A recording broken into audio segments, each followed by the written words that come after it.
మీరు news coverage ఇస్తున్నారు. అన్నీ అంటే స్పోర్ట్స్ ఉండొచ్చు, పాలిటిక్స్ ఉండొచ్చు, అన్నీ ఉండొచ్చు. సో మీ ప్రొఫెషన్ కూడా గౌరవిస్తూ మీరు చేస్తున్న సర్వీస్కి ముందు ధన్యవాదాలు చెప్తానండి. ఇక్కడ మెయిన్గా ఈరోజు ఒకేషన్ ఏంటంటే మా మిత్రుడు సతీష్ 7th డాన్ ఆయనకి భరత్ శర్మ గారు ఇచ్చారు.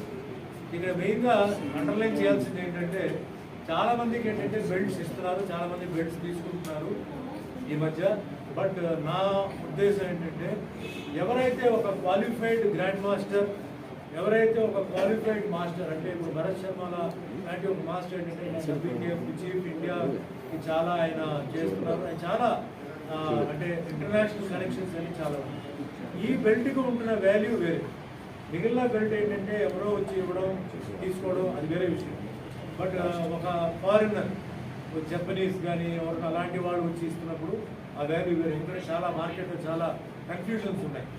సో ఈ బెల్ట్ వస్తున్నప్పుడు ఇది చాలా ఆలోచించి ఇస్తున్న బెల్ట్. ఇది ఏదో బజార్లో పోయి మనం బెల్ట్ కొనుక్కున్నట్టు డబ్బులు ఇచ్చి కొనుక్కుంటున్నట్టు ఏం కాదు. ఇది దీనికి చాలా అంటే సర్వీస్, ఆయన కాంట్రిబ్యూషన్, ఆయన సీనియారిటీ ఇవన్నీ రీసెర్చ్ చేసి ఈ సంస్థ కియో ఏదైతే ఉందో చాలా ఆలోచించి ఇవ్వడం జరిగింది. సో ముందుగా ఆయనకి నేను మనస్ఫూర్తిగా నా అభినందనలు.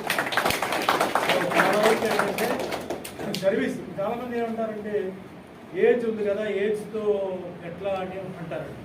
మరి ఏజ్ ఇప్పుడు ఉంది, మరి అప్పుడేంటి, అప్పుడు సర్వీస్ ఏంటి, అప్పుడు వాళ్ళు చేసిన పర్ఫార్మెన్స్ ఏంటి, అవన్నీ లెక్కలు తీసుకోవాలి. ఏజ్ వస్తున్నప్పుడు ఆటోమేటిక్గా కొన్ని తగ్గుతాయి వాళ్ళ ఏజ్. బట్ ఈరోజు ఎలా ఉన్నారు, ఈరోజు వాళ్ళ కాంట్రిబ్యూషన్ ఏంటి, సాక్రిఫైస్ ఏంటి, వాళ్ళు ఎలా అంటే మార్షల్ ఆర్ట్స్ ముందుకు తీసుకెళ్తున్నారు, ఎట్లా వాళ్ళ కాంట్రిబ్యూషన్ ఉంది, ఇది లెక్కలు ఒక సైడ్లో ఇంకోటి ఏంటంటే వాళ్ళ ప్రీవియస్ జర్నీ ఇవన్నీ చూసి